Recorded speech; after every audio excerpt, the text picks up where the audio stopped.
Good morning. In civil cases and in criminal cases also, particularly negotiable instrument act cases, wherein uh, to prove legally enforceable debt, the complainant may mark some of the documents, deeds. So during marking the documents, we have to object for marking of documents. Number one, not sufficiently stamped. Number two, if the document ought to have been registered, so it's unregistered document, so it is inadmissible. Then other question arises, though the nomenclature of the document describes some other nature of document, but contents of the document may be different, which has to be valid ad valorem. So during those stages, you can object for marking of the document. Then because of nowadays, the instead of recording cheap examination, proof affidavit is being filed. The documents are automatically marked, and only cross examination it is being objected to. So for that purpose, a judgment is there. When to object the document, how the court should deal with this marking of documents, under what all are the provisions. That aspect I will take you to further. Another, the Kerala High Court always come to the rescue of the litigants or the relief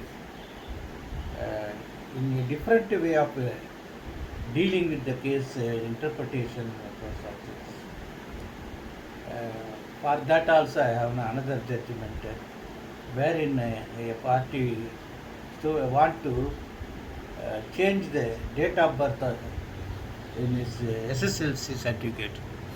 So it was objected that by the department, by the court, that since there is departmental rules, he ought to have followed that rules. But Kerala High Court has held that he want to correct the date of birth only in respect of his mark sheet, his SSLC mark sheet. He did not want to correct the date of birth in his official records. Therefore, that has to be considered. The direction was such a indulgence was extended by Kerala High Court. That's those two cases I would like to share with you. Number one, it's a case of LIC, AAR 2021, Chhattisgarh, page number 9. Life Insurance Corporation of India, Raipur versus Dhanya Kumar Jain. Actually, what had happened, he seems to have obtained a loan, 2 lakhs loan, and by executing a document, depositing the title deeds, all those things. Since that was not paid, plaintiff, the LIC filed a suit for recovery of 3 lakhs plus amount.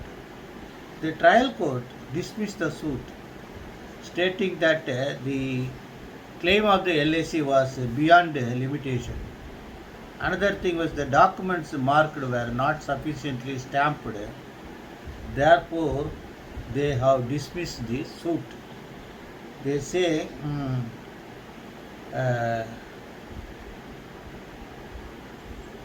Indian Stamp Act 1899, Section 33 and 35 was this.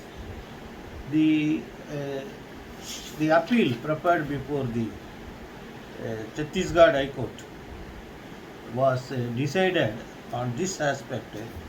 They have given guidelines referring Supreme Court judgment AR 2001 SC 115. They say that under section 33 and 35 of Indian Stamp Act, if the document is marked The court need not wait during the trial. It has to be the value, the admissibility should be tested. The High Court and also the Supreme Court judgment guidelines that you have to first uh, assess the admissibility of the document in pursuance of section 33. If there is possibility of curing the defect by payment of stamp duty with penalty process, then they have to decide it.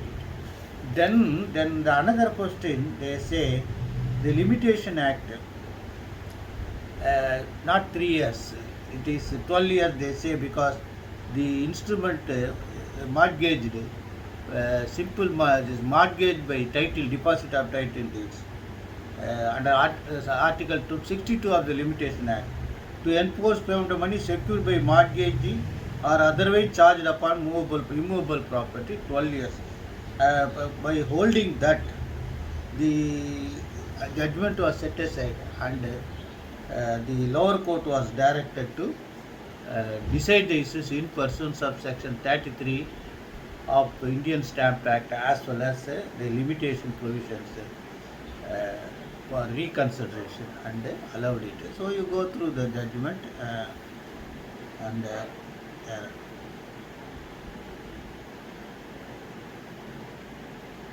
then you see the Kerala judgment.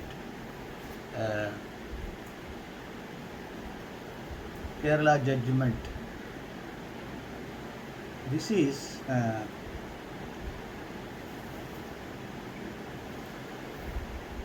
regarding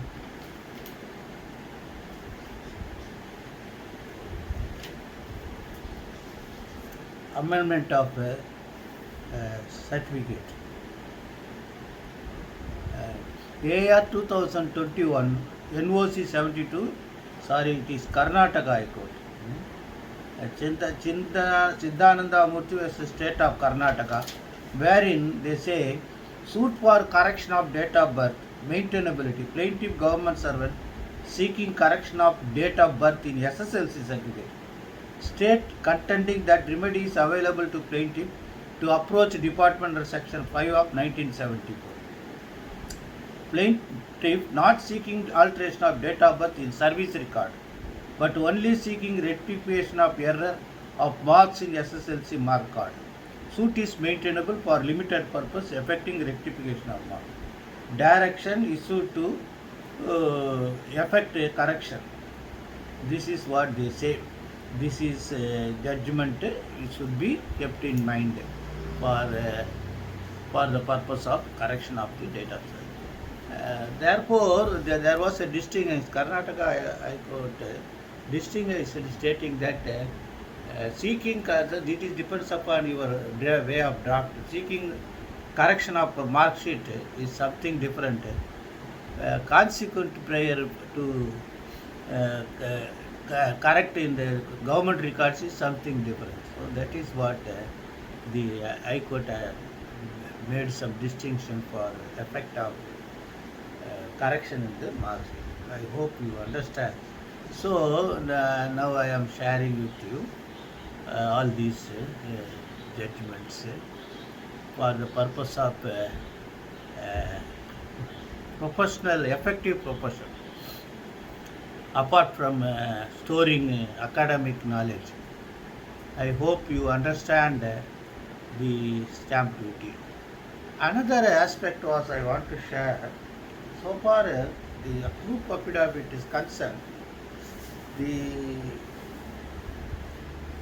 nowadays the practice of advocates are that they file proof affidavit multi number of pages beyond the facts stated in the plate. So how that could be?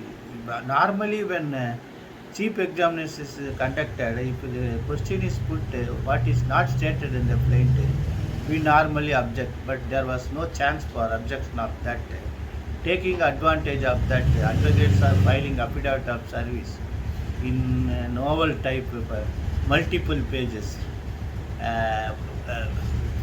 which are not stated in the plate.